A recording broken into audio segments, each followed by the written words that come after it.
Hey guys, it's Charlie. So today we're going to be talking about behind the scenes Marvel drama in the movie universe pre-Captain America Civil War. You'll barely believe it, but there was actually things that happened behind the scenes that almost cost us not only Spider-Man, but Robert Downey Jr. in the movie itself. It was crazy.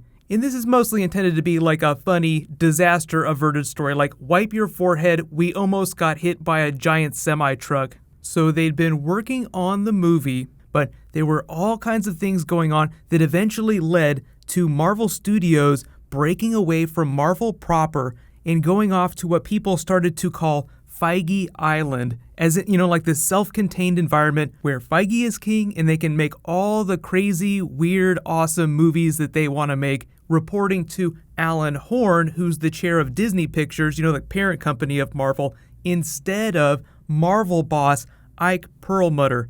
This doesn't have to end in a fight, Tony. You just started a war. So the real drama that was, kind of threatening to tear all these movies apart, and the reasons for a lot of weird decisions and things that you may not have liked in Marvel movies that watered them down, all come down to the idea that eccentric billionaires and lawyers ruin everything, or almost ruin everything, because this all culminated towards the end of the summer 2015. Obviously, Captain America came out. It was great. Marvel Studios went off on its own. But what the hell is the drama? Why is everybody fighting? Well, first off, there's always going to be a lot of disagreement when you're making movies that cost more than $100 million, even movies that are cheaper than that. In the final reported budget for Captain America Civil War was $250 million, but obviously it didn't start out that big. It didn't get that big until they finally decided to put all those Avengers characters in it and blow it up into this big Avengers 2.5 movie. But the Marvel Civil War going on behind the scenes as they were making this movie. So early on, they knew they were going to make a third Captain America movie. Feige had a number of ideas depending on stuff that worked out. It would have been awesome to get Spider-Man in it, but if we can't get him, we have this Black Panther character that we're going to introduce. We'll expand his role. So the other early point of contention was Robert Downey Jr., who, as many people know now, comes with this huge price tag. And here's where you get eccentric billionaires trying to ruin things. So obviously the movies make billions of dollars, but you're not going to get Iron Man to re-sign another contract, appear in more movies, unless you can meet his price. He just has a slightly different bargaining power than the other actors that aren't in quite as favorable a position. But not to throw Robert Downey Jr. under the bus, he's actually a really awesome person, and he goes to bat for his other actors to try and get them more money for their movies. So in a real-world sense, he's sort of like the Iron Man leading the Avengers team that is the actors that are making the Avengers movies. But the villain on the other side of this story is Ike Perlmutter. We'll call Captain America Kevin Feige, like the guy who's trying to do the right thing, make amazing movies, but you have the business people at the top that really just care about money and toys. It really gets back to toys. The reason why Perlmutter is so against spending money, and this actually goes back all the way to Phase 1, which I'll explain in a second, is because he's a toy man. He came into ownership of Marvel with Avi Arad through his toy business. So, largely Marvel was useful to him as a toy company. Nothing to do with the comics. Very little to do with the movies. The movies to him are more of like an advertisement for the toys they sell. Like you make $1 billion on a movie, but you make $4 or $5 billion on the toys that you sell in the merchandising. So you have Kevin Feige, Mr. Captain America on the other side, who cares about the movie, wants to make this amazing motion picture, but then you have the toy man on the other side that really just wants to sell a lot of toys. So even though this kind of like internal Marvel Civil War came to a head during the making of Captain America Civil War, it'd been going on for a long time. Like the reason you haven't seen a Black Widow movie is because Perlmutter felt like they couldn't sell toys based on a Black Widow movie. So it's all about the toy business. It's all about the suits, eccentric billionaires at the top. They're the ones that are ruining everything. And if you think that sounds bad, it gets worse.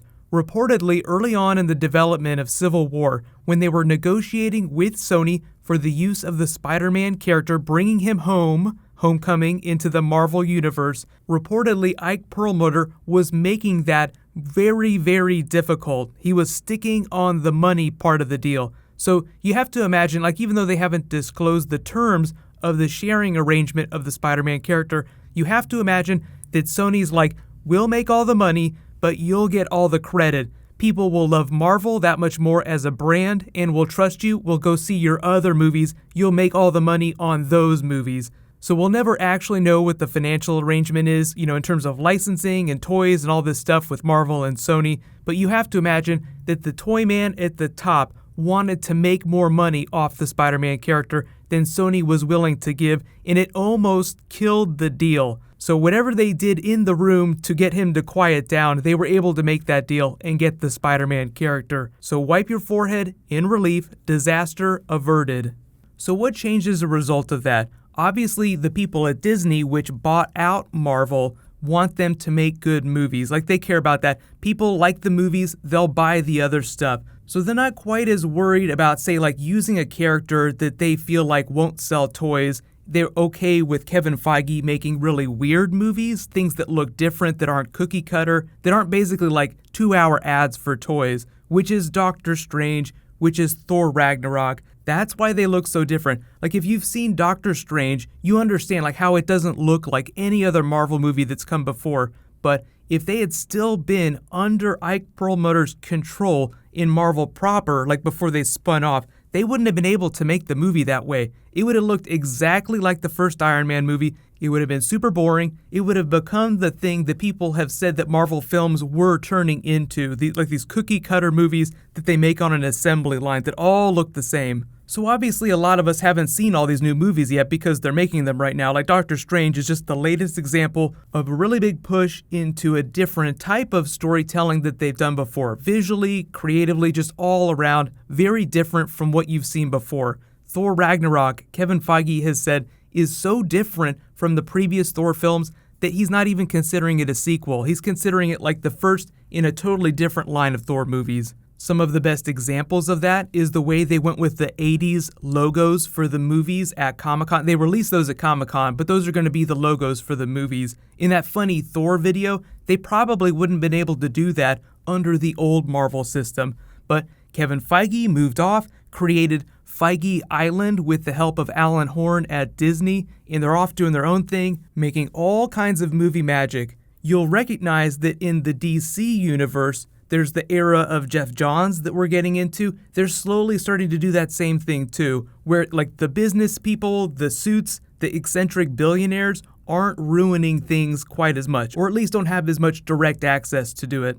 So a lot of you have asked for Marvel Comics videos like this, like behind the scenes drama, stories explain, people being crazy. One of the best examples of Marvel Comics periods that was just rife with all kinds of behind the scenes drama were the Jim Shooter years. Comic book people will recognize this, but I'll totally do a video about, behind the scenes WTF drama, just like crazy stuff that would happen that you would think would be fictitious. It's so ridiculous, but it's actually true. It all happened. So just let me know in the comments, like if you want to suggest like a behind the scenes, WTF drama video, just write it below in the comments. I'll try to do like at least one a week or something like that, just depending on what comes along. But I'll do movies and comic book stuff. This was more of a movie video. Like you think that Marvel is actually doing really well, but behind the scenes, they have as many problems as anybody else at any other movie studio. It's just that you don't hear about it as much. But I think it's absolutely fascinating when you hear stories like this. Like you go see the movies and you're like, okay, this is great. I really like these characters.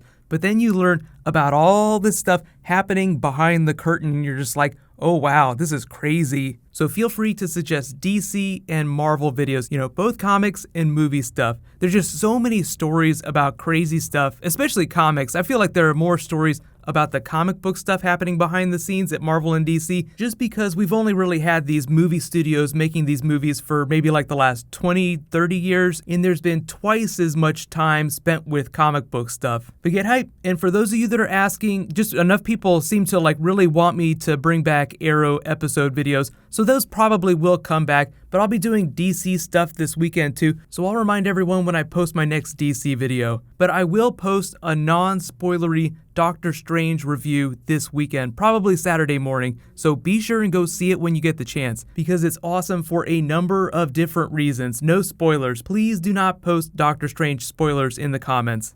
Everybody wipe your forehead. Disaster averted. None of those shenanigans should be happening anymore now that Kevin Feige is off with Marvel Studios on their own. But while you guys wait for my next video to post, you can click down here for that Thor behind the scenes video from yesterday, and you can click here for the Ghost Rider origin story trailer and all the Johnny Blaze Easter eggs from this week's Agents of S.H.I.E.L.D. Thank you so much for watching. Everybody, let's high five. I'll see you guys tonight.